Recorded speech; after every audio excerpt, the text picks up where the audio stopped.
फतेहपुर के इस चुनावी सभा में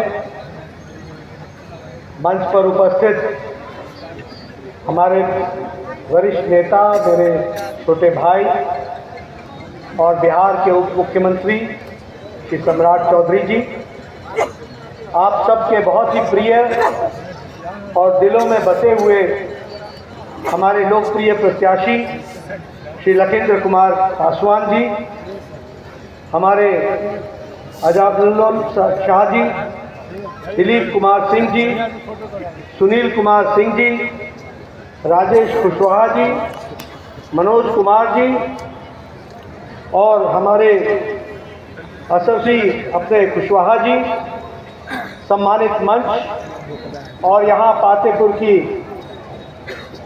प्रबुद्ध जनता, सज्जन वृंद, माता पिता, मेरे नौजवान साथी और मीडिया के मेरे साथी, प्रिंट मीडिया, इलेक्ट्रॉनिक्स मीडिया के मेरे साथी, आज मुझे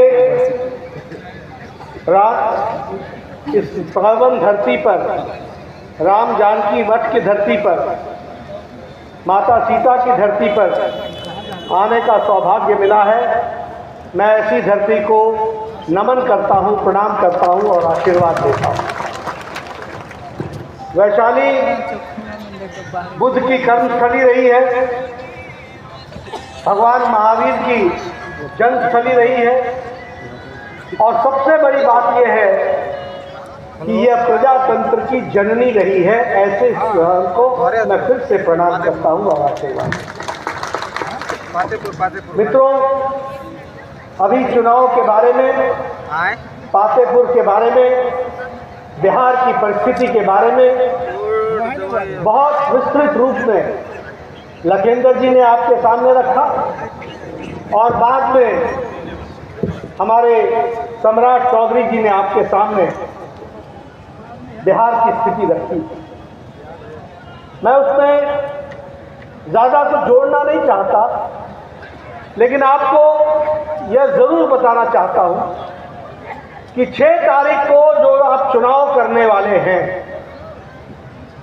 और जो पहले चरण का चुनाव होने वाला है, जिसमें फतेहपुर भी आता है, उसमें आप जो चुनाव करने वाले हैं वो आपको चुनाव करना है विकास बनाम विनाश। अगर हम बात करें एनडीए की, तो एनडीए का मतलब होता है विकास, विकास, विकास और विकास। अगर हम बात करें महागठबंधन की, तो महागठबंधन का एक शब्द का अर्थ होता है विनाश, विनाश, विनाश और विनाश। सिर्फ मैं कहने के लिए नहीं कह रहा, अभी दोनों वक्ताओं ने आपके सामने लंबी लिस्ट रखी विकास, छाती ठोक के बताया कि 20 साल पहले क्या तस्वीर थी और आज क्या तस्वीर है और आगे हम क्या तस्वीर बनाने वाले हैं। ये विकास की कहानी लिखने वाले पिछले 20 साल में नीतीश कुमार जी के नेतृत्व में और प्रधानमंत्री मोदी जी के आशीर्वाद से ये प्रयास हुआ है कि विनाश से बिहार को विकास की ओर ले जाया जाए। इस बात का प्रयास सफलता मिली है और इसीलिए मैं आपसे निवेदन करने आया हूं कि 6 तारीख को गफलत में मत पड़ना, 6 तारीख को झूठे वायदों में मत पड़ना।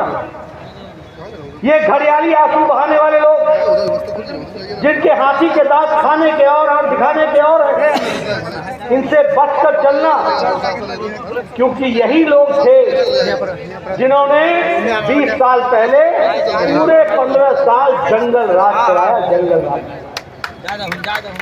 जंगल राज आज सुख, चैन, शांति, अमन के साथ आज विकास की ओर बिहार का बढ़ रहा है। अगर मैं रेलवे की बात करूं तो आपको मैं बताना चाहता हूं कि पिछले 10 साल में रेलवे में 10 गुना ज्यादा बजट दिया गया, 10 गुना ज्यादा। कभी आपने सोचा भी नहीं होगा। अगर मैं वंदे भारत ट्रेन की बात करूं तो 20 ट्रेनें वंदे भारत की बिहार को चली। और बिहार से गुजरती है। अगर मैं अमृत भारत की बात करूं, अमृत भारत एक्सप्रेस सर्विस की बात करूं तो 26 ट्रेनें बिहार से ओरिजिनेट करती हैं, बिहार से शुरू होती हैं। अगर मैं अमृत स्टेशन की बात करूं तो 98 रेलवे स्टेशन बिहार में नए बन रहे हैं जो एयरपोर्ट के मुकाबले के चकाचक हालत में रहेंगे। इस तरीके का काम करें। इसलिए विकास की दृष्टि से चाहे रेलवे हो, हाईवे हो, एयरपोर्ट हो, हर तरीके से विकास के काम को आगे बढ़ाया है। मैं अभी लखिंदर जी से पूछ रहा था कि लखिंदर जी, पहले आपको पटना जाने में कितना टाइम लगता था, जिसके बारे में सम्राट चौधरी जी ने भी बाद में बताया।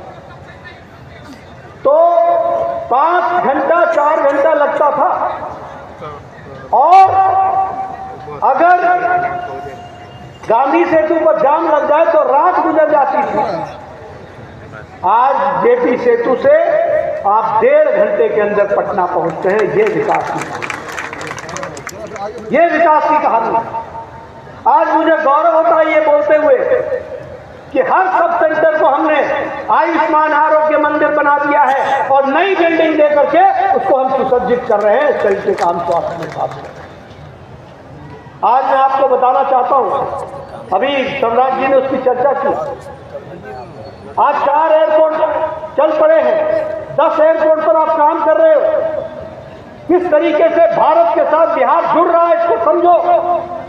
दूर दराज के इलाके में एयरपोर्ट जब बनेगा तो वहां का सामग्री सीधे सीधे एक्सपोर्ट के लिए जाएगी और वो निर्यात होगा, आयात होगा। इस बात की हमको कोशिश होगी, इस बात को हमको समझना चाहिए। एक्सपोर्ट इंपोर्ट पर हम काम कर रहे हैं। इसलिए मित्रों, मैं आपसे एक निवेदन करना चाहता हूं कि आप विकास की इस कहानी में अपने आप को जोड़ें और आगे बढ़ाएं। मखाना तो पहले भी होता था, कभी किसी ने चिंता की कि मखाना बोर्ड बने। आज मखाना बोर्ड बन करके 100 करोड़ रुपए दे करके उसको हम अंतर्राष्ट्रीय स्तर का मार्केटिंग करने का इंतजाम कर रहे हैं। इस तरीके का हमारा काम चल रहा है। मधुबनी पेंटिंग्स पर जीएसटी में सम्राट चौधरी जी ने छूट दे दी है। उसी तरीके से हमारे भागलपुर के सिल्क के लिए उसमें भी जीएसटी में छूट दी गई है।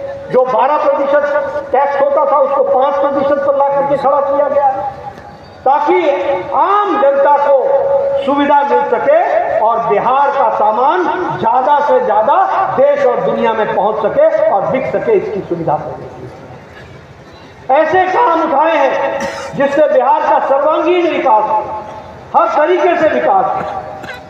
और आपको ये भी मालूम है कि महिला रोजगार योजना के तहत जो 2 लाख रुपए की व्यवस्था की गई और 10,000 रुपए की किस्त दी गई है और महिलाओं को पहुंचाने का काम किया गया है। 75 लाख महिलाओं को ये इसकी सुविधा दी गई है। यह सुविधा अपने आप में महिला सशक्तिकरण की ओर इंगित करता है। और यह महिला सशक्तिकरण कोई आज का देन नहीं है। नीतीश कुमार जब पहले